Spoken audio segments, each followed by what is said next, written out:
Bonjour à tous et bienvenue dans cette nouvelle vidéo. Alors, dans cette vidéo, nous allons parler de quelque chose qui nous concerne tous. Et bah, il s'agit de l'inflation. Et donc, dans cette vidéo, on va voir l'impact de cette inflation-là dans notre trading forex. Alors, on rentre tout de suite dans le vif du sujet. Et donc, simplement, l'inflation, c'est l'augmentation des prix dans les biens et les services dans une économie. C'est-à-dire que ce que nous consommons va augmenter, les frais d'hôpitaux vont augmenter, les transports vont augmenter, voilà. Et donc, c'est un peu la moyenne de tout ça mis ensemble, ça nous donne l'inflation, ça nous donne la santé de l'économie.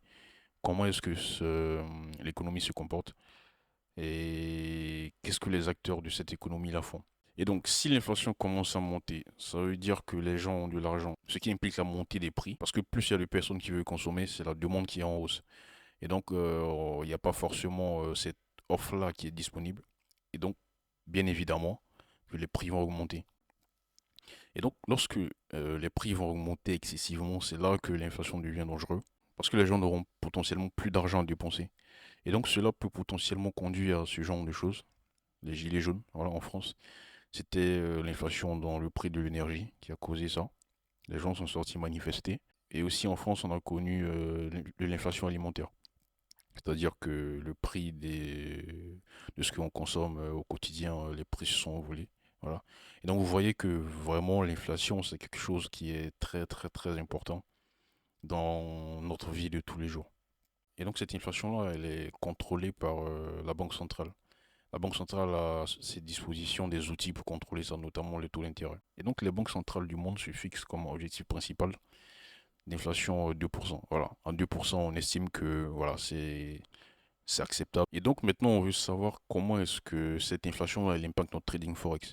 Mais il faut savoir que pour mesurer cette inflation-là, c'est-à-dire à quel niveau d'inflation on est, est-ce que les prix ils sont élevés, est-ce que l'inflation est basse, et ben il y a une donnée qu'on utilise qui est le CPI ou l'IPC en français. CPI pour Consumer Price Index et l'IPC pour l'indice des prix à la consommation. Et donc ces chiffres-là, ces données-là, elles se mesurent en pourcentage.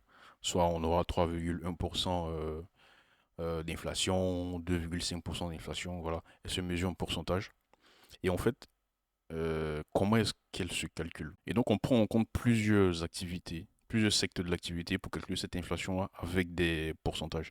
C'est-à-dire que l'énergie n'aura pas forcément le même pourcentage d'importance que l'alimentation, par exemple. Je vous donne un exemple ici. Voilà, vous voyez ici que les soins médicaux, par exemple, contribuent à 7%. Tout ce qui est énergie, 8%. Voilà. Et donc, on prend plusieurs pans de l'activité économique avec les pondérations et ensuite on fait le calcul et on donne un chiffre. Et ce chiffre-là, c'est le chiffre de l'inflation. C'est ce qui nous donne une mesure de l'inflation dans une économie. Vous voyez?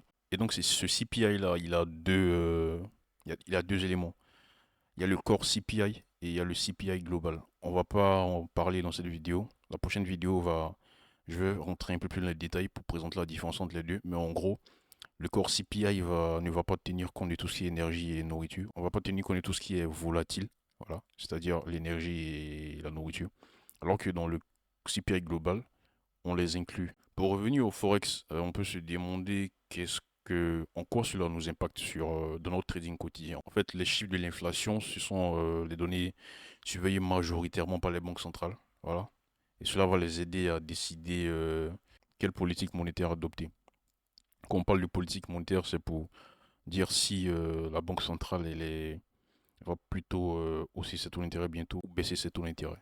Et donc, à titre d'exemple, la banque centrale, elle peut se dire, bon, l'inflation est haute, ça dit que les gens ont toujours de l'argent pour consommer, ça dit que les banques octroient toujours des prêts bancaires aux entreprises, pour les salariés, des prêts pour des projets, des investissements. Et donc, qu'est-ce que la Banque centrale va se dire? Elle va se dire, bon, les gens ont toujours de l'argent, il y a toujours de l'argent qui circule. Pour limiter ce flux d'argent, et ben nous, on va hausser les taux d'intérêt. Et donc, le fait de penser à monter les taux d'intérêt, cela est venu du fait que l'inflation est élevée. Et donc, vous voyez que l'inflation, ça nous éclaire un peu en avance sur ce que la Banque centrale peut potentiellement faire. Vous voyez? Et là, on va avoir un exemple du dollar tout à l'heure. Et cela sera un peu plus clair pour vous. Et bien, actuellement, il faut savoir qu'aux États-Unis, on est dans l'après-Covid. L'inflation était très élevé. Donc les banques centrales avaient, bon, aux États-Unis, la Fed avait haussé ses taux d'intérêt. Actuellement, nous sommes à 5,5%. Voilà, pour lutter contre cette inflation-là, elle a haussé ses taux d'intérêt-là. Et donc l'inflation a commencé à baisser peu à peu. Et donc cette année, elle a décidé de baisser, de ramener, de baisser ses taux d'intérêt-là pour 32%. Et donc, comment est-ce que elle va se dire, bon, à quel moment est-ce qu'on peut commencer à baisser le taux d'intérêt? Et bien, c'est lorsqu'elle va observer que l'inflation commence aussi à baisser. Vous voyez? Et donc, la semaine du 12 mars, on a eu la sortie de la variation de l'inflation sur un an pour le mois de février. Avant, on était à 3,9. On s'attendait à ce qu'elle baisse effectivement à 3,7, sachant que la Banque centrale actuellement lutte contre l'inflation. Et elle est sortie à 3,8. Elle a effectivement baissé, passant de 3,9 à 3,8, mais c'est pas comme on s'y attendait. C'est-à-dire que c'est un peu lent. Vous voyez, c'est un peu lent. Et donc, qu'est-ce que les acteurs du marché peuvent se dire? L'inflation traîne les pas, c'est lent. Et donc, forcément, la baisse des taux d'intérêt par la Fed aussi ne va pas se faire maintenant. Ça sera un peu plus tard. Et donc, qu'est-ce qu'on a eu comme réaction sur le dollar? Vous voyez là, c'est le 12 mars. Et bien à partir du 12 mars, on a eu cette montée du dollar. Parce que les gens, les acteurs du marché se disent, bon, on va encore profiter du fait que actuellement, les taux d'intérêt sont élevés. Voilà. L'inflation ralentit, mais ralentit doucement. Et donc, une baisse potentielle des taux d'intérêt ne se fera pas de sitôt. Et donc, on va encore profiter du fait que les taux d'intérêt du dollar soient élevés. Et donc, ils ont racheté du dollar, ce qui a fait monter le dollar jusque-là. Avec d'autres chiffres, notamment, pas seulement les chiffres de l'inflation. On a eu d'autres chiffres, notamment les indices de prix à la production et aussi les ventes de détail qui étaient dans le même sens. C'est-à-dire ce à quoi on s'attendait, le résultat qui est sorti nous décevait. Et donc, comme conséquence de la montée du dollar, on va voir que, par exemple, on a eu une montée aussi fulgurante de l'USD yen. Bon, bien aidé par aussi la faiblesse du yen japonais. Voilà. Vous pouvez voir ici que c'était le 12 mars. À partir du 12 mars, on a eu cette montée. Et donc moi, personnellement, je suis entré en position.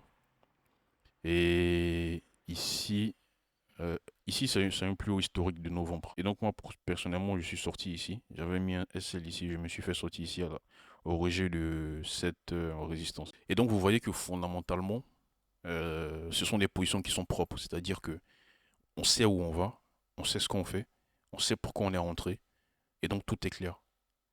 Et donc j'espère que cette vidéo vous a un peu éclairé sur ce que c'est que l'inflation et ses implications dans notre trading quotidien. Dans la prochaine vidéo, je vais un peu plus détailler c'est quoi la différence entre l'IPC Core et l'IPC Global et entrer un peu plus dans les détails. Merci et à très bientôt.